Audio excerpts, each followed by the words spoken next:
जिन बिंदुओं पर चर्चा की थी उसी चर्चा को इस वीडियो में कंटिन्यू करेंगे। कल का जो पार्ट था, पार्ट 1 था, ये आपका पार्ट 2, और हमने वर्ल्ड ज्योग्राफी, कुछ ज्योग्राफी से रिलेटेड, ज्योग्राफी से संबंधित कुछ महत्वपूर्ण बिंदुओं पर चर्चा की थी, और उसमें कुछ नॉर्थ अमेरिका, उत्तर अमेरिका जो महाद्वीप है उसके बारे में भी हमने कुछ डिस्कस किया था। तो चलिए, सबसे पहले मैं चाहूँगा 5 मिनट का रिवीजन देंगे। जो कल हमने कुछ बिंदुओं पर जो चर्चा की थी, 5 मिनट लेंगे उसे रिवाइज करने के लिए। क्या क्या देखा था उसे एक बार दोबारा से देख लेते हैं। तो सबसे पहले मैंने डिस्कस किया था तो महाद्वीप,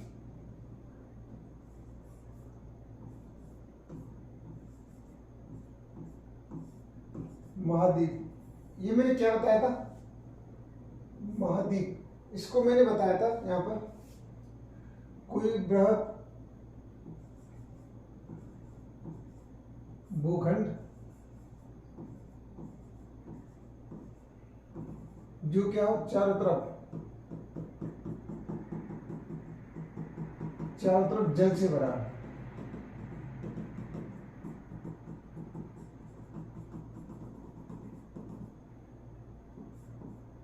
ये क्या जल, मैंने कल बताया था महाद्वीप, कॉन्टिनेंट आपको बताया था महाद्वीप। उसकी परिभाषा क्या दी थी मैंने आपको, ये डिफाइन किया था, बृहद भूखंड जो चारों क्या हो जल से घिरा हो, उससे क्या बोलेंगे, बृहद भूखंड बोलेंगे। बृहद भूखंड को क्या बोलेंगे, महाद्वीप बोलेंगे। मैंने इसमें महाद्वीप में आपको 7 महाद्वीप बताए थे, अगर आपको याद होगा तो मैंने 7 महाद्वीप बताए थे इसके अंतर्गत, 7 महाद्वीप।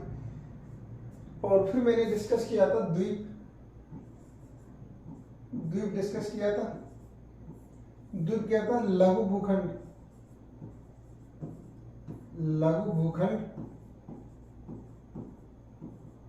जो क्या हो चारों तरफ जल से घिरा हो,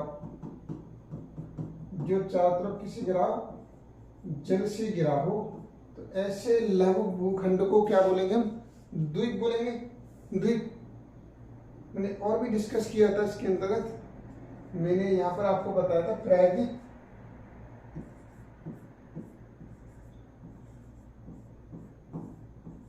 बताया था मैंने। तो प्रायद्वीप के अंदर मैंने क्या था, एक त्रिभुजाकार आकृति ली थी मैंने इस टाइप से, तो इसे बोल सकते हैं बृहद भूखंड।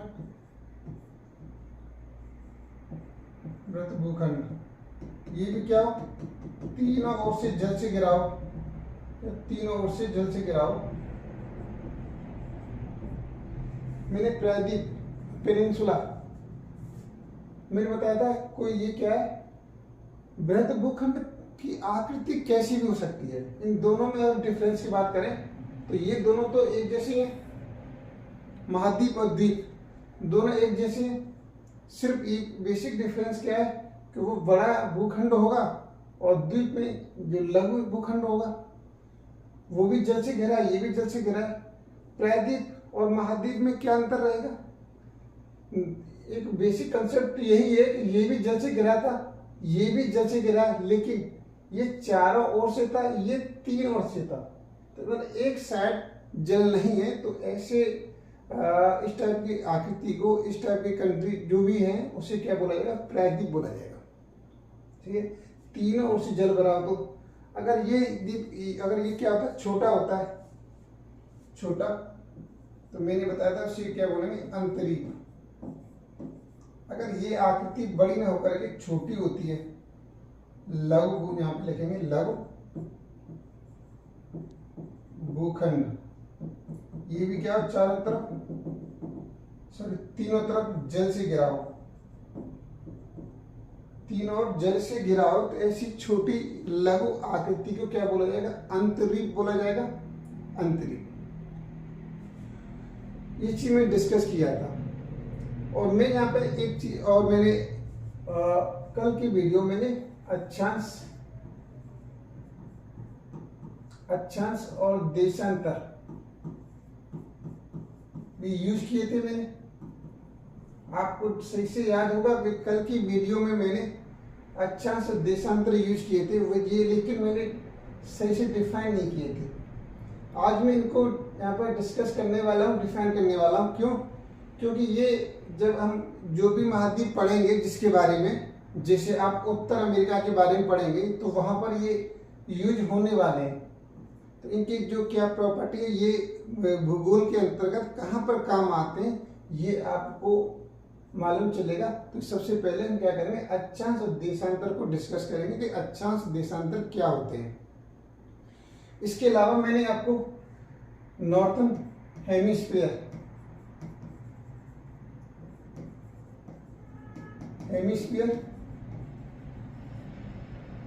उत्तरी गोलार्ध और सदर्न हेमिस्फीयर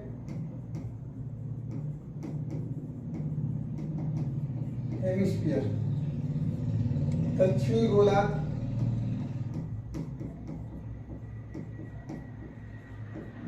गोलार्ध, ऐसे बिंदुओं के बारे में मैंने डिस्कस किया था। चलिए सबसे पहले मैं क्या करूंगा, अक्षांश और देशांतर को क्लियर करता हूं, और इसके बाद डायरेक्ट मैं आपका जो उत्तरी अमेरिका को हम देख रहे थे, उत्तरी अमेरिका को पहुंचेंगे, उसकी राजनीतिक और बहुत जो आपकी फिजिकल राजनीतिक और फिजिकल जो उसकी जो प्रॉपर्टी है, उसकी पॉलिटिकल और फिजिकल वाली प्रॉपर्टी डिस्कस करेंगे कि उसके अंदर क्या डिफरेंस है, क्या आपको मिलेगा, ये सब वहां पर चर्चा कर लेते हैं। तो सबसे पहले हम क्या क्लियर कर लेते हैं कि अक्षांश देशांतर क्या है। तो सभी से मैं ये अनुरोध करना चाहूँगा कि अभी तक जो हमारे चैनल से नहीं जुड़े, फर्स्ट टाइम देख रहे हैं, तो वो चैनल को जरूर सब्सक्राइब कर लें, और उसके बीच में एक बेल आइकन होता है, घंटी वाली बटन, उसको जरूर दबाएं, क्योंकि जब भी हम वीडियो अपलोड करेंगे तो उसकी इन्फॉर्मेशन आपको सबसे पहले मिलेगी और आप वीडियो सबसे पहले देख सकते हैं। और जो भी आपकी ग्रुप बने हुए हैं, उस ग्रुप में वीडियो को जरूर शेयर करें, जरूर शेयर करना है। और सभी से बोलना है कि एक ऐसा प्लेटफॉर्म तैयार हो चुका है कि जहाँ पर आपको रटाया नहीं जाएगा, यहाँ पर आपको रटने की जरूरत नहीं है, सिर्फ आपको एक लर्निंग, आपको ओनली लर्निंग करनी है। तो यहाँ पर मैंने आपको कल की वीडियो में आपसे प्रॉमिस किया था कि आप जब भी मेरी वीडियो देखेंगे तो जैसे 7-8 वीडियो हो जाती हैं तो आपको लगेगा, आपके अंदर एक कॉन्फिडेंस लेवल आएगा, भूगोल को मुट्ठी में करने का एक अपॉर्चुनिटी है, वो आपको मिल रही है। तो इसीलिए मेरा आपसे यही है कि वीडियो के अंतर्गत इंटरेस्ट के साथ में आप हमारे साथ बने रहें, वीडियो को हमेशा शुरू से लेके एंड तक देखें। इसके अंतर्गत हमने बहुत से महत्वपूर्ण बिंदुओं पर चर्चा करेंगे, और कल भी की थी, आज भी करेंगे। चलिए सबसे पहले अक्षांश क्लियर कर देता हूँ, अक्षांश देशांतर क्या है।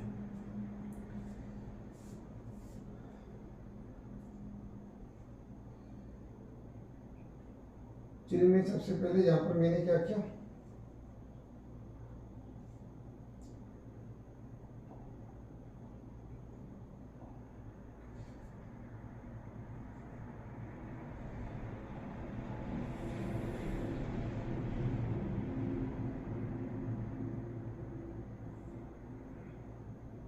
दोबारा से लेता हूँ जी।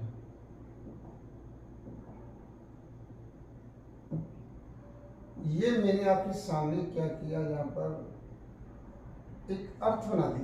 ये पृथ्वी है, हमारे पास पृथ्वी है, और इसके बीच से होकर के एक लाइन ड्रॉ की थी मैंने। इससे बोला था मैंने 0 डिग्री अक्षांश बोला था, 0 डिग्री अक्षांश बोला था। चलिए थोड़ा सा शेप बड़ा बना देता हूँ, आपको समझने में प्रॉब्लम आएगी, तो मैं दोबारा से फिर उसे बनाता हूँ जी। यहाँ पर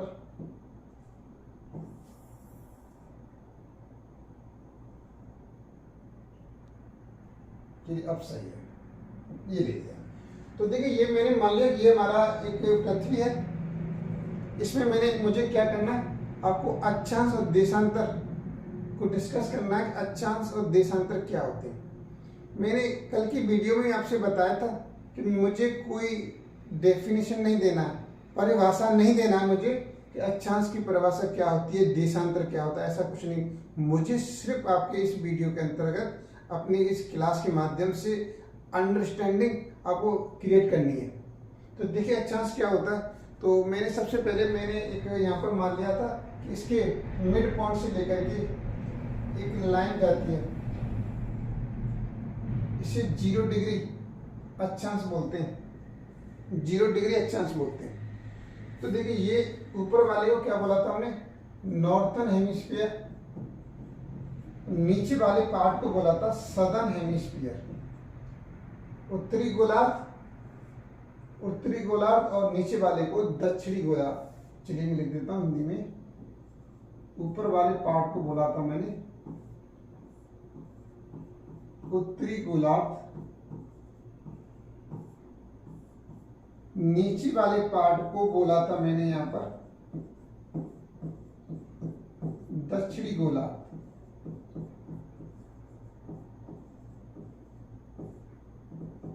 दक्षिणी गोलार्ध बोला था। सबसे पहले मैं आपको बता दूं, पृथ्वी के ऊपर अक्षांश देशांतर जैसी कुछ भी रेखा नहीं होती, ये सिर्फ एक काल्पनिक है। एक ज्योग्राफी के अध्ययन के लिए हमने ऐसी काल्पनिक रेखा को मान रखा है, लेकिन रियलिटी में ऐसी कोई रेखा नहीं होती। इससे हमें क्या बेनिफिट होता है ये आपको डिस्कस करने वाला हूं। तो देखिए यहाँ पर हमने क्या किया, 0 डिग्री से लेकर के फिर यहाँ पर एक दूसरी रेखा हमने एक काल्पनिक मान ली और इसी दे दिया 1 डिग्री, 1 डिग्री दे दिया। अक्षांश क्या है, मैं सबसे पहले अक्षांश बता रहा हूं आपके पास। अक्षांश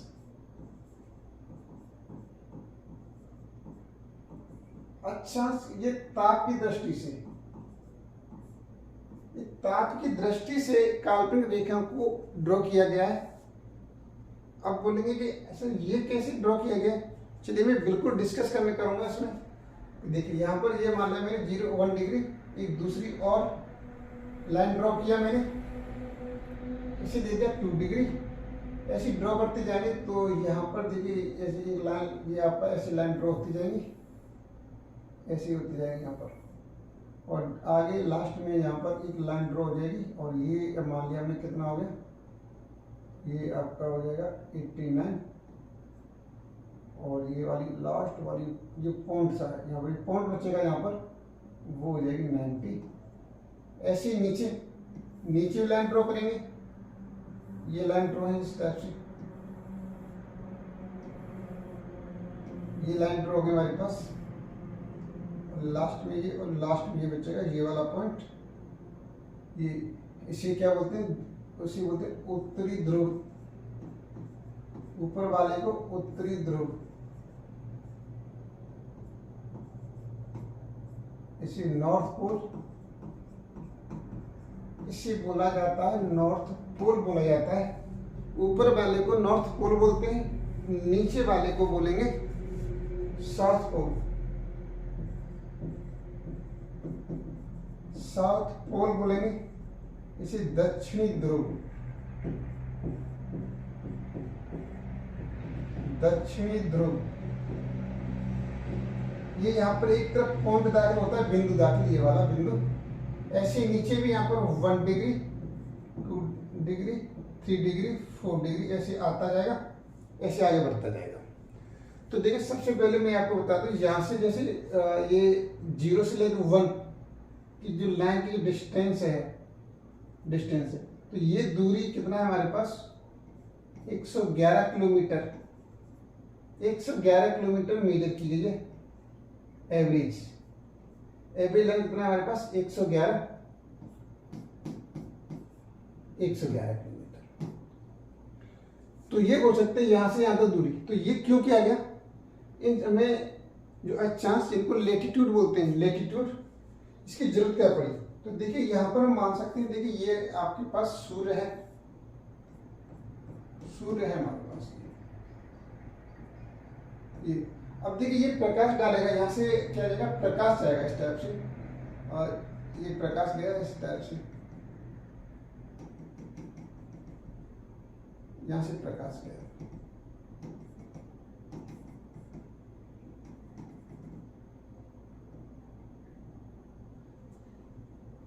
एक मिनट समझाने के लिए थोड़ा सा मैं ऐसे करता हूँ। जैसे मैंने एक पॉइंट मान लिया कि ये इस टाइप से क्या कर रहा है, ऐसे प्रकाश दे रहा है यहाँ से, इस टाइप से ऐसे प्रकाश निकल रहा है सूर्य से।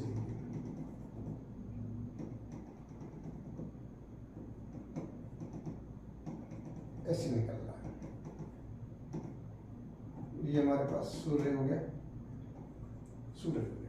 अब देखिए यहाँ पे सोचने और समझने वाली बात है, याद करने वाली नहीं है, बिल्कुल भी याद करने वाली नहीं है, बिल्कुल सोचना समझना है आपको। देखिए क्या सोचना समझना, देखिए ये सूर्य महोदय एक सूर्य है जहां से प्रकाश जनरेट हो रहा है, प्रकाश निकल रहा है, स्रोत है हमारे पास, स्रोत है। देखिए यहां से सूर्य निकला, तो यहाँ सूर्य से प्रकाश निकला, तो ये डिस्टेंस गया यहाँ से, ये वाली डिस्टेंस, इस डिस्टेंस को जीरो माना हमने, ये वाली ये ले ली हमने, इस टाइप से ये ले ली, ये डिस्टेंस। और लास्ट में देखना यहाँ पर ये गया, ये देखिए यहाँ पर गया, यहाँ तक पहुंच तक गया। अब देखिए मैं जो बताने जा रहा हूँ ये बिल्कुल ध्यान देना है कि जैसे समझिए कोई एक एग्जांपल, कोई गर्म छड़ी ली हमने, यहाँ पर गर्म छड़ी ली, गर्म छड़ी, या बोल सकते हैं जैसे कोई हीटर रखा हुआ है, हीटर से गर्म भाप निकल रही है, हीटर है हमारे पास, जैसे ये समझ लो ये हीटर है और इससे क्या हो रहा है, ये भाप निकल रही है,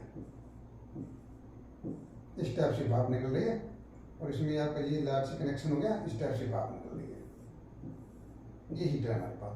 अब देखिए अगर इसके पास अगर हाथ सेके, यहाँ पर हाथ सेके तो यहाँ पर क्या मिलेगी आपको, गर्मी ज़्यादा मिलेगी, गर्मी ज़्यादा मिलेगी। जैसे हाथों को आप ऊपर करेंगे, ऊपर किया आपने, यहाँ पर ऊपर किया, तो यहाँ पर गर्मी यहाँ भी मिलेगी, गर्मी यहाँ भी मिलेगी। 1 पॉइंट मैंने पॉइंट दे दिया, 2 पॉइंट, 3 पॉइंट, 4 और 5। तो देखिए 1 पॉइंट पे गर्मी ज़्यादा मिलेगी, ज़्यादा मिलेगी। 2 पॉइंट पे गर्मी, 2 पॉइंट पे भी गर्मी रहेगी, लेकिन इससे क्या होगी, यहाँ पर ज़्यादा होगी। जैसे सपोज करो अगर मैंने 100 दे दिया यहाँ पर, 100 डिग्री है, तो शायद मे भी हो सकता है यहाँ पर 99 डिग्री हो जाए, 19 डिग्री। और जैसे 3 पॉइंट पर मान लिया मैं, यहाँ पर गर्मी कितनी हो सकती है, 98 हो सकती है। मतलब गर्मी तो रहेगी, लेकिन इन दोनों में हम क्या करें, कंपेरिजन करते हैं, तुलना करते हैं, तो मालूम चलेगा तुलना करने पर यहाँ पर गर्मी ज़्यादा थी, यहाँ पर कम थी। ऐसी जब इन दोनों पॉइंट में हम तुलना करते हैं तो मालूम चलेगा कि यहाँ पर गर्मी ज़्यादा थी, यहाँ पर गर्मी कम है। तो इस चीज़ से क्या निष्कर्ष निकलता है, कौन सी निष्कर्ष हम पहुँचते हैं कि जब सूर्य से जो प्रकाश निकलता है, जो गर्मी निकलती है, तो देखिए यहाँ पर 0 डिग्री पर सबसे नज़दीक पड़ता है, नज़दीक। अब आपको यहाँ पर ये नज़दीक दिखाई दे रही है, लेकिन मैंने क्या बोला, 111 किलोमीटर, ये यहाँ से 111 किलोमीटर, तो सोचो इसकी दूरी कितनी बढ़ जाएगी। तो यहाँ पर जो सूर्य से निकलने वाला प्रकाश है 0 डिग्री पर सबसे पहले पहुँचेगा, जल्दी पहुँचेगा, क्योंकि दूरी कम है। और ये वाली दूरी जैसे यहाँ पहुँचेगा, तो इसकी अपेक्षा तुलना में ये दूरी बढ़ जाएगी, दूरी बढ़ जाएगी। तो जो प्रकाश था, प्रकाश के अंदर गर्मी थी, वो गर्मी इसकी तुलना में कम हो जाएगी। गर्म तो ये भी होगा, ये भी होगा, दोनों पर गर्मी होगा। जैसे मैंने यहाँ पर ये पॉइंट डाला, इसी पड़े में देखें यहाँ पर ये ऐसे यहाँ पर 0 डाला, ये 1 डाला, 2 डाला, तो 0 पर गर्मी ज़्यादा होगी, किसकी तुलना में, 1 की तुलना में ज़्यादा होगी। अब ऐसे ही आपसे पूछा जाए 1 और 2 जो पॉइंट है, कौन सी पर गर्मी ज़्यादा होगी, तो आप यही कहेंगे सर इसमें यहाँ तक ये प्रकाश, जो गर्मी प्रकाश चल रहा है 1 पर जल्दी पहुँचेगा, तो ये गर्म रहेगा, और 2 पर पहुँचने में उससे काफ़ी समय लगेगा। तो वहाँ तक जब तक वो गर्मी क्या हो जाएगी, हल्की कम हो जाएगी। तो इस वजह से हम बोल सकते हैं सूर्य से निकलने वाला प्रकाश है 0 डिग्री पर सबसे पहले पहुँचता है यहाँ पे, इसलिए यहाँ पर गर्मी ज़्यादा होती है। ऐसे ऊपर बढ़ते जाएंगे, 1 पर कुछ कम, फिर और कम, फिर और कम, और 90 डिग्री पर और ही कम हो जाती है। तो इसीलिए ताप की दृष्टि से इन रेखाओं को अक्षांश नाम दिया गया। इससे भूगोल, जो भूगोल वेत्ता होते हैं, भूगोल के जानकार होते हैं, जो स्पेशलिस्ट, उनको अध्ययन करने में कोई समस्या नहीं होती। आगे इसका लॉजिक भी बताएंगे आगे आपको उसका लॉजिक बताएंगे कि इनका जो अक्षांश रेखाओं का लैटिट्यूड है उनका क्या महत्व है, कैसे मालूम चलेगा गर्मी गर्मी इसी से हमें क्या बेनिफिट है, ये बिल्कुल आगे कनेक्ट करेंगे। तो और अब कितनी अक्षांश रेखा है, कितनी अक्षांश रेखा है, देखिए मैंने यहाँ से अब काउंट कर लेते हैं। देखिए मैंने यहाँ से 0 छोड़ दो, जीरो को जहाँ से काउंट किया 1 से लेकर के 1 2 3 4 यहाँ पर लगा 90, तो 90 हो गया। और ऐसे ही देखो यहाँ से 1 2 3 90 हो गया, 90 हो गया। और 0 ये भी तो एक रेखा है, इसे तो काउंट ही नहीं किया, तो +1 इसे ऐड करके कितना हो गया 181 हो गया, 181। तो हमारे पास टोटल जो लैटिट्यूड है हमारे पास कितनी है 181 अक्षांश रेखा है हमारे पास, 181 अक्षांश रेखा है। अब लेकिन यहाँ पर एक सवाल आता है कि ये वाला जो उत्तरी ध्रुव है ये रेखा नहीं होता, केवल पॉइंट होता है, यहाँ पर पॉइंट होता है, बिल्कुल पॉइंट होता है। तो यहाँ कुछ बोलते हैं यहाँ पे तो रेखा खींचती नहीं है। अगर हम इनको रेखा नहीं मानते हैं, इनको रेखा नहीं मानते, कौन से वाले को, उत्तरी ध्रुव को और दक्षिणी ध्रुव को नहीं मानते हैं, तो क्या करेंगे 181 में से इस वाली रेखा को भी माइनस कर देंगे, इसको भी माइनस कर देंगे। उस कंडीशन में जो अक्षांश रेखा बचेंगे हमारे पास 179, ये क्या हमारे पास 179 अक्षांश रेखाएं हैं, अक्षांश रेखाएं, लैटिट्यूड लाइंस, लैटिट्यूड लाइन कितनी होंगी हमारे पास 179, ये आएंगी 179। तो मुझे बिल्कुल ये चीज क्लियर हो गया होगा कि अक्षांश आपका, अक्षांश में आपको कोई प्रॉब्लम नहीं है, कि बिल्कुल क्लियर हो गया होगा। चलिए अब हम देशांतर डिस्कस कर लेते हैं। देशांतर क्या है, देशांतर डिस्कस कर लेते हैं। इसके लिए फिर दोबारा से बना लेते हैं। मैंने क्या किया यहाँ पर ये हो ही रहा, चलिए तो दोबारा से ये ले लिया, ओके ये ले लिया। तो अब देखिए यहाँ पर जो हमने 0 माना था, अक्षांश का 0 माना था, ऐसे यहाँ पर क्या किया मैंने, इस टाइप से ये मान लिया, इसे मान लिया यहाँ पर मैंने,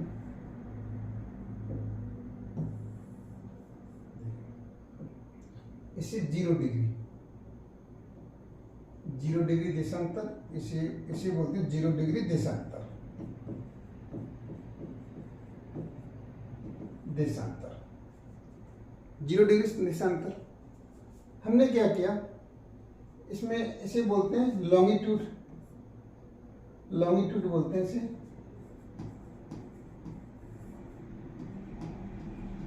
लॉन्गिट्यूड।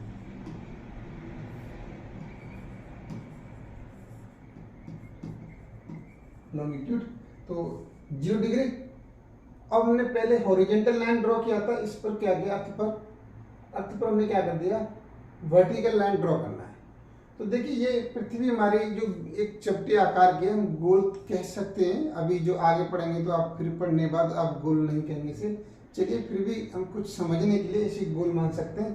तो इस पर जो लाइन ड्रॉ करते हैं वो इस टाइप से आती है, इस टाइप से ऐसी लाइन आती है हमारे पास।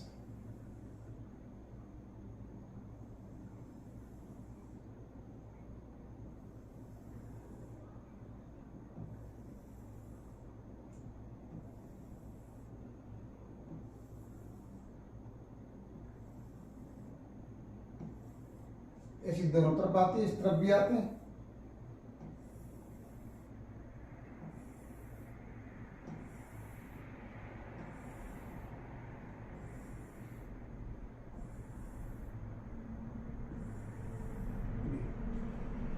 तो यहां से लेकर के जो लाइन खींची हुई है ये वाला, इधर को बोलते हैं पूर्व देशांतर, पूर्व देशांतर। इसे बोलते हैं पश्चिम देशांतर, पश्चिम देशांतर, पूर्व देशांतर, पश्चिम देशांतर। देखिए इसमें टोटल लाइन हो जाती है 360, कितने देशांतर होती है 360 हो जाती है, तो ऊपर 1 डिग्री के हिसाब से ड्रॉ किया गया।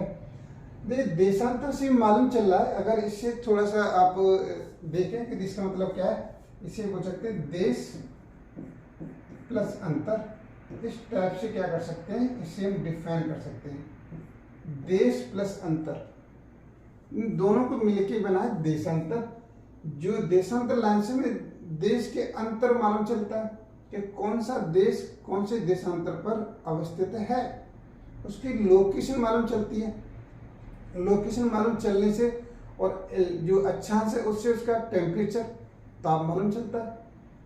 तो अब आप कहेंगे सर ये लाइन कैसे आई है, जब आप एक बॉल लेंगे ना, ऐसे कोई एग्जांपल घर पर कुछ बॉल ले सकते हैं, बॉल पर आप लाइन ड्रॉ करेंगे, इधर भी करेंगे और जो दूसरी तरफ भी जाएगी, तो ये इसी टाइप से लाइन आपको यहाँ पर रिप्रेजेंट होंगी। आप सीधी लाइन नहीं खींच सकते ऐसे, इस पर सीधी लाइन जैसे अभी जो हमने लैटिट्यूड में किया था इस टाइप से, तो वो यहाँ पर नहीं, वो एक ये चीज तो मैं केवल आपको एक्सप्लेन करने के लिए बताया था, लेकिन जब आप इस पर लाइन ड्रॉ करेंगे तो वो इसी टाइप से बनेंगी। अगर इसका आपको एक्सपेरिमेंट करना है तो घर पे कोई गोल वस्तु ले लें, कोई जैसे घर पे गेंद होगी, गेंद नहीं तो कोई बात नहीं, आप क्या कर सकते हैं, एक गुब्बारा आता है बैलून, उसमें हवा भरिए, हवा भरने के बाद जैसे आप इसे हवा भर देंगे, यहाँ पर बैलून हवा भर दी, यहाँ पर इसमें आप यहाँ पर गांठ लगा दीजिए, फिर इस पर आप लाइन ड्रॉ कीजिए। लाइन ड्रॉ करने में आप कितना भी सीधा करना, फिर आपको ऐसे ही बिल्कुल फील होगा। तो ये वहां से मालूम कर सकते हैं कि देशांतर इस टाइप से होता है। अब देशांतर से क्या मालूम चलेगा, ये इससे एक समय का निर्धारण करते हैं, समय का निर्धारण। तो देखिए ये इसे लाइन में दे दिया ग्रीनविच, ग्रीनविच लाइन नाम दे दिया ग्रीनविच। तो कैसे निकालते हैं, देखिए कैसे निकाला जाता है। जो हमें पता है पृथ्वी का जो रोटेशन है, तो 360 डिग्री में, 360 डिग्री का मतलब क्या है, 360 डिग्री का मतलब क्या है, पृथ्वी 24 घंटे के अंदर एक पूरा चक्कर लगा लेती है। तो ये बोल सकते हैं कि एक देशांतर पूरा 360 डिग्री देशांतर क्या होती है, रोटेट कर लेती है, कितना 24 घंटे के अंदर। ठीक है, ये चीज क्लियर हो गया। पृथ्वी जो घूमती है तो पूरा 360 डिग्री घूम जाती है, और कितना टाइम लगता है, 24 घंटे लगता है। अब देखिए हमें निकालना कि 1 डिग्री देशांतर निकालना। 1 डिग्री देशांतर के लिए क्या करेंगे, यहाँ पर 24 बटा ये डिवाइड में आ जाएगा 360 डिवाइड में आ जाएगा। तो अब देखिए ये घंटे में, तो हम घंटे के लिए क्या करें, घंटे को मिनट में करने के लिए, एक घंटे में क्या होता है 60 मिनट होती है, 60 मिनट। तो 60 से क्या किया हमने, मल्टीप्लाई कर दिया, सिंपल 60 से मल्टीप्लाई कर दिया। 0 से 0 कैंसिल हो गए, 6 से कैंसिल हो गए 6 बार, और 6 से कैंसिल हो गया, क्या बचा 4 मिनट। तो ये बचा 1 डिग्री देशांतर इक्वल टू 4 मिनट, 4 मिनट। अब आप ये जान सकते हैं कि जहां पर जैसे मैंने लिखा 0, यहाँ पे क्या होगा, आगे 1 2 3 आएगा। अब सोचो कोई देश जहां पर अवस्थित है और कोई देश जहां पर अवस्थित है, तो ये जहां पर कुछ दूरी आएगी, ये भी दूरी होती है, वो 111.1 की समथिंग होती है, 111.1 किलोमीटर की समथिंग होती है ये वाली दूरी, डिस्टेंस भी। तो दोनों में टाइम 4 मिनट का अंतर आ जाएगा। ये चीज क्लियर हो गया। देशांतर से क्या मालूम चल रहा है, कोई कंट्री है, देश यहाँ पर है, कोई एक यहाँ पर है। अब सोचो एक यहाँ पर, ए यहाँ पर है और बी यहाँ पर है, सी यहाँ पर है, डी यहाँ पर है और ई यहाँ पर है। अब मेरा आपसे सिंपल क्वेश्चन है, ए और बी के बीच कितनी टाइम का डिफरेंस रहेगा। यहाँ पर 4 मिनट ज्यादा रहेंगे, यहाँ पर 4 मिनट, जैसे सोचो यहाँ पर 5 बजा है, 5 बजा है, तो यहाँ पर 5 बजकर कितना हो जाएगा, 4 मिनट हो रहा होगा। और सोचो ए और सी के बीच में टाइम पूछा जाए आपसे, ए और सी के बीच में कि आपसे पूछा जाए जब ए पर 5 बजा है तो सी पर क्या टाइम हो रहा होगा, सी पर क्या टाइम हो रहा होगा। तो आपका आंसर आएगा सर ए पर 5 बजा हुआ है, 5 बजा है, तो यहाँ से कितने देशांतर, देशांतर हमारे पास ए से सी है, हमारे पास ए सी, तो ये 4 जो गया, 4 जो गया, कितना हो गया 8। तो 5 बजकर क्या हो रहा होगा 8 मिनट, 5 बजकर 8 मिनट हो रहा होगा सी पर। तो इस तरीके से हम क्या करते हैं, देशों पर एक समय का अनुमान निकाल लेते हैं कि किसी देश पर क्या होगा। अगर आपको 1 घंटे में निकालना तो 1 घंटे पर 1 घंटे में कितना देशांतर हो जाएगा, अंतर पड़ेगा। देखिए 1 डिग्री में 4, ये 4 मिनट है।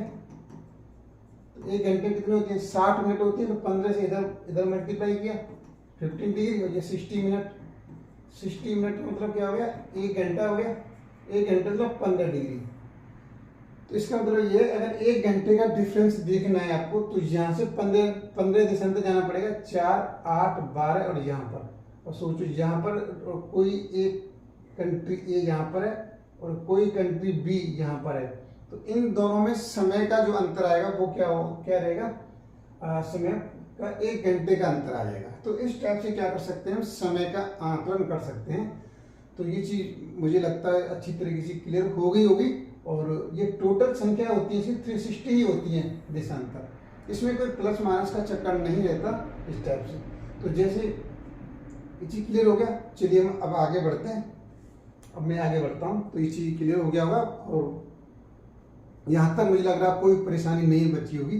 तो अब हमारा जो टॉपिक था नॉर्थन अमेरिका, उत्तरी अमेरिका के बारे में डिस्कस कर रहे थे, चलिए इसमें डिस्कस कर लेते हैं। तो मैंने यहाँ पर उत्तरी अमेरिका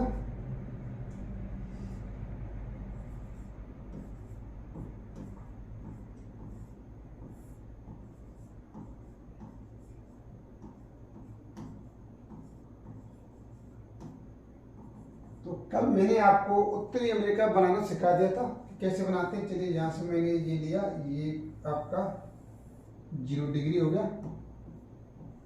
0 डिग्री। और यहाँ से मैंने बोला था आप सी बनाएंगे, इस टाइप से सी ड्रॉ किया, फिर एक लाइन सीधी लेके जाएंगे। इसके बाद आप क्या करेंगे, ऐसे करके ये थोड़ा सा जो लेना मिलता है इस टाइप से एक, और फिर ऐसे क्या करेंगे, एक पंची पंख की तरह फैलाएंगे। यहाँ से फिर इसे कांटिनुमा करते हुए इस टाइप से इसे ऐसे लेके आएंगे, ऐसे लेके आएंगे, इसे इतना छोड़ देंगे यहाँ पर। और यहाँ पर एक वो होता है, इसे आप मेंशन कर लो, ये कैलिफोर्निया। तो इस टाइप से उत्तरी अमेरिका बन जाएगा। तो उत्तरी अमेरिका के बारे में कुछ लोकेशन जान लेते हैं। पहले हम क्या करते हैं, एक राजनीतिक जो क्वेश्चन बनते हैं, सवाल बनते हैं, उनको डिस्कस करेंगे।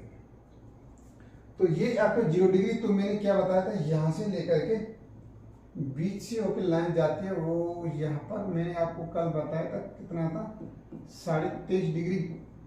23.5 डिग्री ऊपर भी होती है लाइन, नीचे भी होती है। ये 23.5 डिग्री, इसे बोलते हैं कर्क रेखा, इसे बोलते हैं मकर रेखा।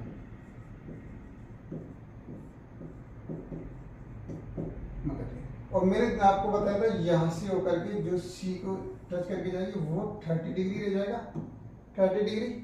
और इसके हिसाब से देख लीजिए, इधर गया तो इतनी दूरी पर जहाँ से एक लाइन जा रही होगी वो आपका 60 डिग्री, 60 डिग्री। और ये टोटल पूरी लाइन चली जाती है हमारे पास, पूरी टोटल लाइन 80 डिग्री में चली जाती है, 80 डिग्री। और यहाँ से देखिए अगर ये है तो ये हो जाती है हमारे पास, ये जहाँ पर, ये सपोज करो ये जहाँ पर खत्म हो गया उत्तर अमेरिका, तो ये 10 डिग्री होता है, 10 डिग्री। अब देखिए मैं यहाँ पर जो क्वेश्चन आपको बताने वाला हूँ कि उत्तरी अमेरिका का विस्तार क्या है, विस्तार बात कर लेता हूँ, विस्तार के बारे में। तो यहाँ पे लिखेंगे अक्षांशीय विस्तार, अक्षांशीय विस्तार क्या है, उत्तरी अमेरिका का अक्षांशीय विस्तार 10 डिग्री से लेकर के 80 डिग्री तक, 80 डिग्री अक्षांश। उत्तरी अमेरिका का विस्तार कितना है, 10 डिग्री से लेकर के 80 डिग्री अक्षांश है, ठीक है। इसका देशांतर विस्तार कितना है, देशांतरीय विस्तार, देशांतरीय विस्तार ये कितना आ जाएगा हमारे पास, ये आपका 20 डिग्री। देखिए यहाँ पे पूरा पश्चिम देशांतर, से 170 डिग्री पश्चिम देशांतर।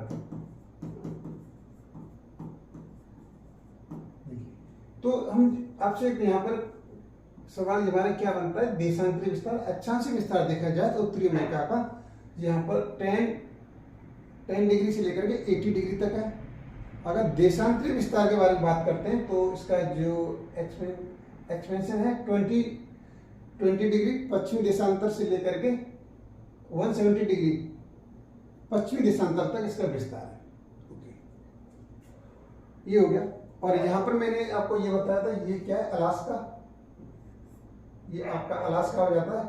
और यहाँ पर एक लाइन ड्रॉ किया था मैंने, आपको याद हो तो ये इस टाइप से मैंने यहाँ पर ये 60 है तो 49 यहाँ पर ये, तो ऊपर वाला पोर्शन क्या हो जाएगा, ऊपर वाला पोर्शन कनाडा हो जाएगा, नीचे आपका यूएसए अमेरिका हो जाएगा, और यहाँ तक आपका आ जाएगा, यहाँ तक मैक्सिको, यहाँ तक आ जाएगा आपका मैक्सिको आ जाएगा, मैक्सिको। और मैंने आपको एक लाइन बताई थी, आपको याद हो तो ये इसे बोला था मैंने 49 डिग्री, इसे बोला था मैंने 49 डिग्री बोला था।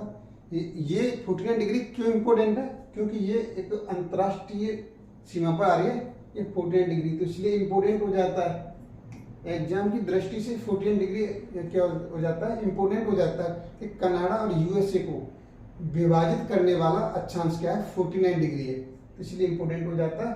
और ये वाला पोर्शन मैंने कल बताया था, ये वाला पार्ट किसका है, यहाँ पर आपका ये मैंने बताया था, यहाँ पर ग्रीनलैंड बताया था, और ये मैंने पोर्शन दिया था अलास्का, इसको नाम दिया था, चलो यहाँ पर ये अमेरिका हो गया, और इसे लिख देता हूँ अलास्का। अलास्का कौन सा स्टेट बताया था मैंने, आपको याद होगा, 49 स्टेट बताया था, 49 49वां राज्य कौन सा है, अलास्का है 49वां राज्य। और इसका जो 50वां राज्य है उत्तरी अमेरिका का 50वां राज्य यहाँ पर आ जाएगा, इसे बोलते हैं हवाई द्वीप, हवाई द्वीप। ये आपका 50वां 15th state of America, 50th state of America, 50वां राज्य आपका उत्तरी अमेरिका का, सॉरी हाँ, ये आपका संयुक्त राज्य अमेरिका का, यूएसए का 50वां राज्य क्या है, हवाई द्वीप। तो ये इसका विस्तार हो गया। और आगे यहाँ पर चलिए और भी देख लेते हैं। यहाँ पर मैंने बताया था, यहाँ पर क्या है, वैलीज है बी, यहाँ पर वैलीज है। चलो मैं इस वाले पोर्शन को दोबारा यहाँ पर बनाता हूँ, ठीक है, इस वाले पोर्शन को दूसरा ले लेते हैं। जब आप इसे ड्रॉ करेंगे तो यहाँ से जैसे आपने ये बनाया, सी बनाया, तो इस टाइप से आपका ये लाइन ऐसे करके ऐसे, तो यहाँ पर आ जाएगा ये वैलीज आ जाएगा, और यहाँ पर हो जाएगा हमारे पास ग्वाटेमाला। छोटे से एरिया यहाँ पर इस टाइप से, छोटी सी एरिया यहाँ पर, तो ये हो जाएगा ग्वाटेमाला, ग्वाटेमाला हो जाएगा। और इसके बाद इधर यहाँ पर छोटा सा एरिया आएगा हंडुरास, यहाँ पर ऐसे छोटा सा एरिया बनेगा, इसे क्या बोलेंगे, एल साल्वाडोर।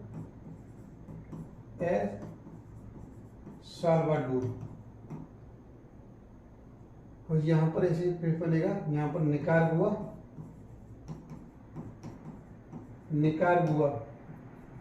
इधर यहाँ पर फिर बनेगा, यहाँ पर कास्टा रिका, ये आपका हो जाएगा पनामा हो जाएगा, इस टाइप से हो जाएगा। और ये एग्जाम की दृष्टि से बहुत ही मोस्ट इम्पोर्टेंट है। कभी कभी मैंने उस वीडियो में डिस्कस किया था, इससे क्या करें, एग्जाम आ जाता है जब arrange north to south arrange करना है, तो इसके लिए एक ट्रिक है हमारे पास, बिग हैंड,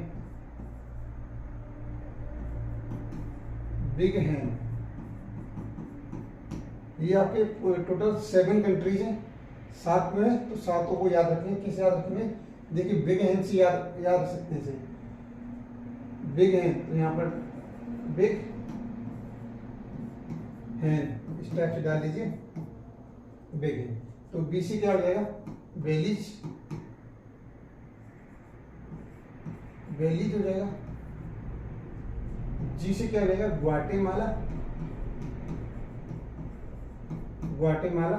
और एच से क्या हो जाएगा? एच से हो जाएगा हमारे पास हंडुरास, एच से हो जाएगा हंडुरास, एच से हंडुरास हो जाएगा। ई से El Salvador, S Salvador, S Salvador. और जहां पर एन से हो जाएगा निकारागुआ, निकारागुआ। और ये हमें पता है कास्टारिका, ये आपका कास्टारिका 5 लेंगे, 1 2 सॉरी यहाँ से 1 2 3 4 5 6 नंबर पर आ जाएगा कास्टारिका, कास्टारिका। और 7 नंबर पर आ जाएगा आपके पास पनामा, पनामा आ जाएगा, पनामा। तो इस टाइप से क्या कर सकते हैं, इनके सीक्वेंस को बिल्कुल लिख सकते हैं, इसमें कोई याद करने वाला चीज नहीं है। आप जैसे नॉर्थ टू साउथ एग्जाम में पूछा जाता है तो ये बिल्कुल दे सकते हैं। देखिए अब यहां पर देखिए इस वाले में, चलिए कुछ इसके जो कुछ कैपिटल है, राजधानी है, तो मैं सबसे पहले मैं चाहता हूँ कि इसके जो एक राजनीतिक जो भी इसके सवाल बनते हैं उनको पहले क्लियर कर लेते हैं। इसके बाद इसकी फिजिकल प्रॉपर्टी पाएंगे। फिजिकल प्रॉपर्टी पर, फिजिकल प्रॉपर्टी क्या है, जो भौतिक इसके जो बिंदु हैं उन पर हम डिस्कस करेंगे। तो सबसे पहले राजनीतिक जो बिंदु हैं उन पर हम सबसे पहले डिस्कस कर लेते हैं। तो कनाडा, तो देखिए यहाँ पर कनाडा, कनाडा की अगर राजधानी की बात की जाए तो इसकी राजधानी यहाँ पर आ जाएगी, ये यहाँ पर होता है ओटावा, ओटावा, कनाडा की राजधानी Ottawa.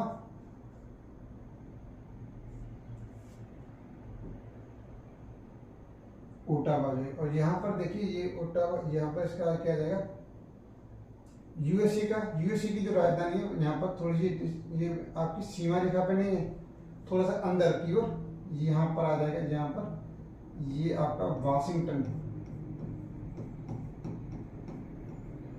Washington DC, Washington DC. और मैक्सिको, मैक्सिको का यहाँ पर आ जाएगा मैक्सिको सिटी, यहाँ पर है इसका, इसका आ जाएगा मैक्सिको, मैक्सिको सिटी। इसकी राजधानी क्या है? मैक्सिको सिटी,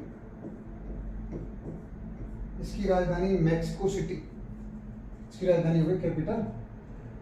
तो अब आगे देखिए यहाँ पर इस टाइप से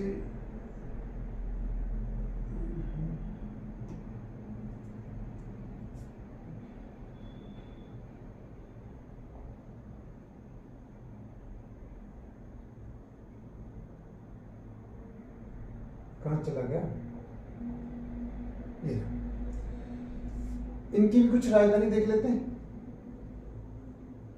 इनकी राजधानी यहाँ पर लिख लेते हैं दोबारा से। मैं चलिए नेक्स्ट पेज ले लेता हूँ, 4th वाला पेज लेता हूँ। तो यहाँ पर मैंने शॉर्ट में लिखा है बिग है, तो यहाँ पर मैंने लिखा बिग है, बीसी बन गया बेलीज, बेलीज। जी से ग्वाटेमाला, ग्वाटेमाला। और एच से बन गया हमारे पास हंडुरास, हंडुरास। ई से एल साल्वाडोर, एल साल्वाडोर। और एन से हो गया हमारे पास निकारागुआ, एन से हो गया निकारागुआ। तो ये हम डिस्कस कर चुके हैं, ये डिस्कस कर चुके हैं। अब इनके कुछ कैपिटल, राजधानी, ये तो देश हो गया हमारे पास, इनकी राजधानी क्या होगी वो डिस्कस कर लेते हैं। राजधानी। तो देखिए बेलिज, बेलिज की राजधानी बेल्मोपोंट, बेल्मोपेन, बेल्मोपेन इसकी राजधानी। ग्वाटेमाला की राजधानी है हमारे पास ग्वाटेमाला सिटी, ग्वाटेमाला सिटी इसकी राजधानी रहेगी ग्वाटेमाला सिटी। और हंडुरास, हंडुरास की जो कैपिटल इसे बोलते हैं capital, capital of Honduras Tegucigalpa, Tegucigalpa, Tegucigalpa, capital of Honduras Tegucigalpa. El Salvador, El इसका हो जाएगा एल साल्वाडोर का, और निकारागुआ देखिए इसका हो जाएगा सान साल्वाडोर, सान साल्वाडोर हो जाएगी। और निकारागुआ इसकी जो कैपिटल हो जाएगी हमारे पास मानगुआ, मानगुआ, मानगुआ हो जाएगी। और इसके बाद हमारे पास क्या बचा, कास्टारिका,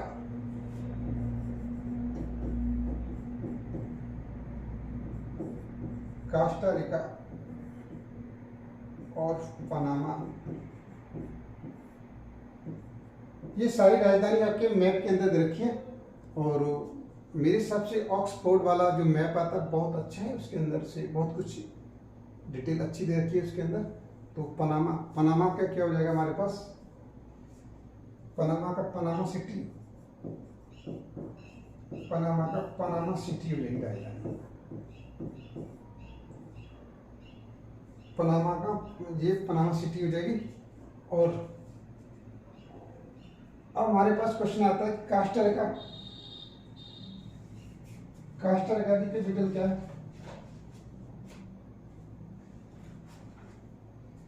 कास्टारिका की कैपिटल बहुत अच्छा नाम है इसका, ज्यादा ट्रेडिकी में है सैन जोन्स,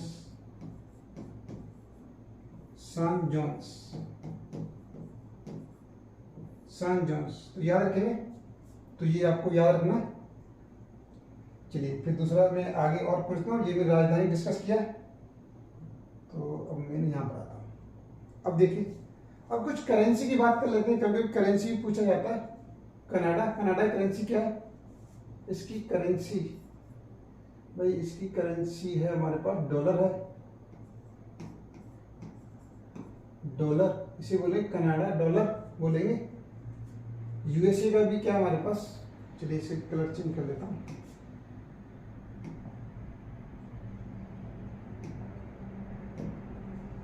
तो ये डॉलर है, इसका भी करेंसी क्या है हमारे पास, डॉलर, इसका भी डॉलर है, लेकिन इसे बोलेंगे कनाडा डॉलर, इसे बोलेंगे यूएसए डॉलर बोला जाएगा। लेकिन मैक्सिको, मैक्सिको की तो करेंसी डॉलर नहीं है, इसकी करेंसी क्या है हमारे पास, इसकी करेंसी है, इसकी करेंसी है हमारे पास मैक्सिको,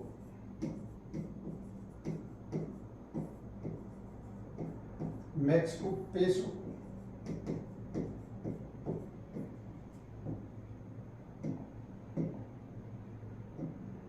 मैक्सिको पेसो, दोबारा लिख देता हूं,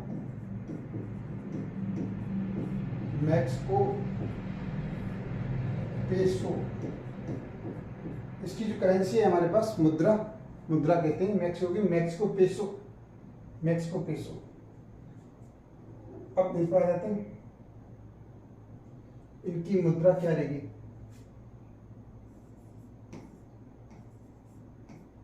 करेंसी,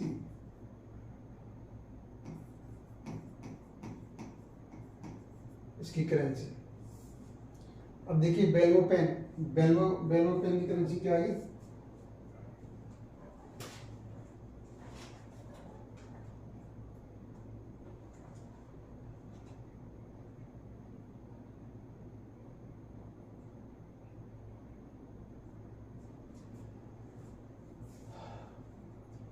बेलीज, बेलीज इसकी करेंसी देखिए, बेलीज की राजधानी बेल्मोपेन हो गया, और उसका जो करेंसी डॉलर,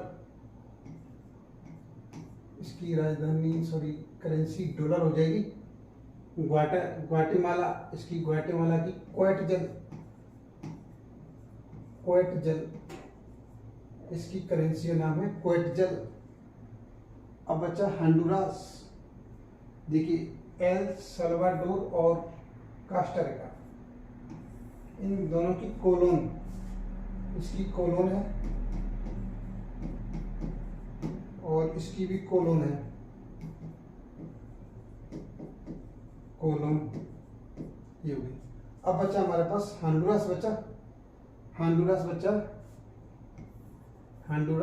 और निकारागुआ बचा है, और बचा हमारे पास पनामा सिटी, इनकी राजधानी, सॉरी करेंसी, इनकी मुद्रा क्या रहेगी, इनकी मुद्रा क्या रहेगी, पनामा की बालबोआ, पनामा की मुद्रा है हमारे पास बालबोआ।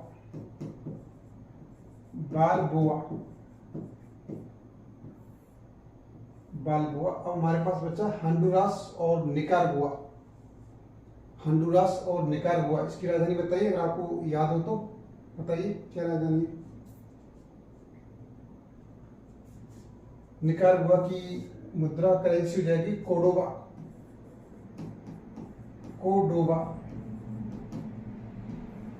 अब एक रह गया हंडुरास का क्या करेंगे, हंडुरास की मुद्रा क्या है हमारे पास, इसकी मुद्रा है हमारे पास लेम्पिरा, इसकी है लेम्पिरा। तो ये मुद्रा हो गया, राजधानी हो गई। तो इस चीज में क्लियर हो गया। देखिए यहाँ पर और देख लेते हैं,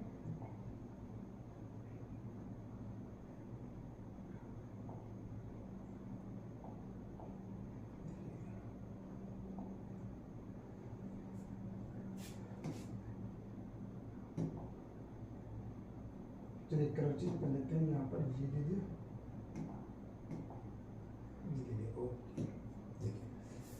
तो हमने उत्तरी अमेरिका देखा, उसका हमने जो राजनीतिक विस्तार था वो देखा हमने। अक्षांशीय विस्तार क्या था हमारे पास, इसका अक्षांशीय विस्तार 10 डिग्री से लेकर के 80 डिग्री था।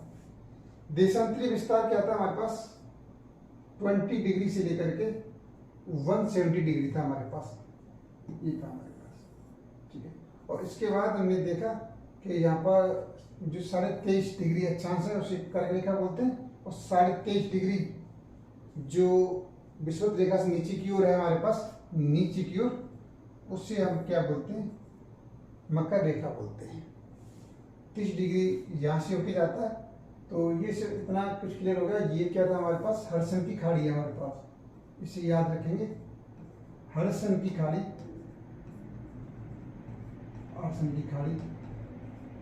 और यहाँ पर क्या है, बीफोर्ड सागर।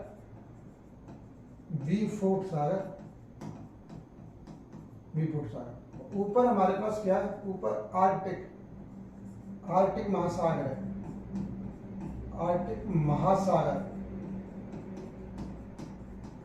ऊपर क्या है हमारे पास, आर्कटिक महासागर है।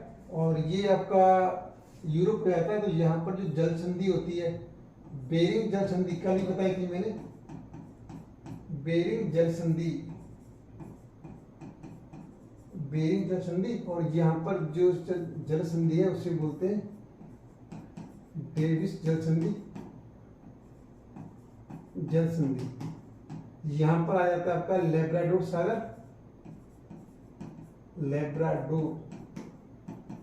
लेब्राडोर सागर। इस टाइप से ये चीज होती है। यहाँ पर क्या, ये आपका इसे बोलेंगे मैक्सिको की खाड़ी,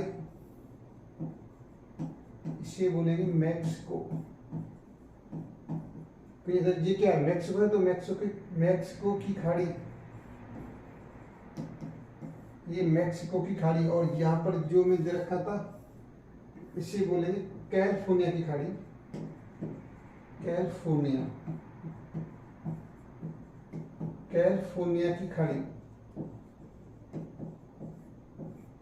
की खाड़ी।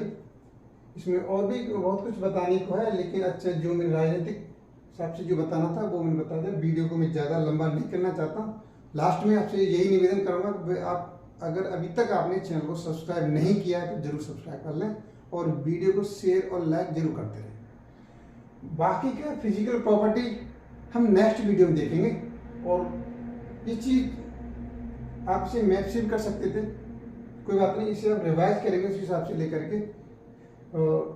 कल इसका जो फिजिकल प्रॉपर्टी है उत्तरी अमेरिका का, उसे वो डिस्कस करेंगे, जो आपके भौतिक भूगोल के अंतर्गत मैंने आपको बताया था, स्थल मंडल, जलमंडल और इस टाइप से सब कुछ एक नंबर बाय नंबर क्या करेंगे, सब कुछ क्लियर करेंगे, आपको कहीं भी कोई प्रॉब्लम नहीं आएगी। तो चलिए, वीडियो को अभी तक आपने शेयर और लाइक नहीं किया तो शेयर और लाइक जरूर कर दें और चैनल को सब्सक्राइब करना ना भूलें। नेक्स्ट वीडियो में इसकी जो physical property of northern America के बारे में डिस्कस करेंगे क्या है। चलिए, वीडियो देखने के लिए बहुत बहुत धन्यवाद।